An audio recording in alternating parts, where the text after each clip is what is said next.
It's Quilts and M's scrap bag, and today I'm going to teach you how to do a traditional log cabin block. This is one of my log cabin quilts. In fact, the first quilt I made was a log cabin quilt.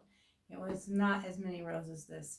It was one big center block and one time around, and that's all.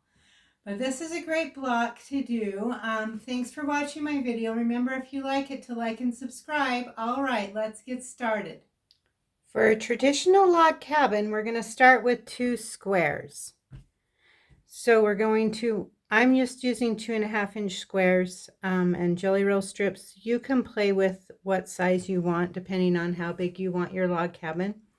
So we're going to take these 2 squares, I'm going to put them right sides together, and we're going to sew along this edge. So once we get that sewn, we're just going to press it, and I press toward the center since our outer edge here is lighter.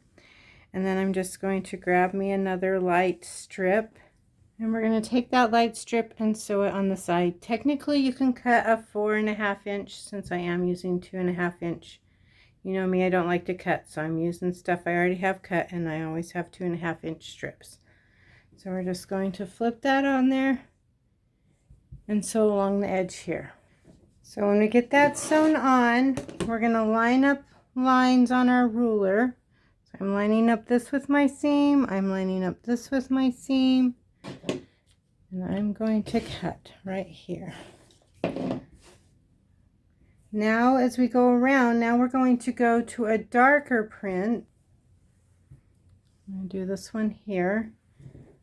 Right sides together. This would be a 4.5 if you want to cut them, but like I said, I don't like to cut, you know that. And just make sure that you do go to the edge up here, and we're going to sew this along the edge here. So once again, we're just going to line up lines on our ruler so things stay square, and we're just going to trim it up. And then we'll just grab us another strip, and that's going to go along the side, so we're just going around, and that will finish our first round as we line up the lines again to make sure things are square, our various seams, and then trim. And you can stop at 1 round. Technically that is a log cabin, but I'm going to go around at least 1 more time. We'll just keep that process going.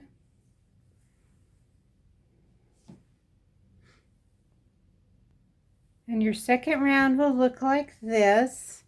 And then you can just keep going around and around if you want. I'm not going to do that because I won't be able to show it all in the photo anymore.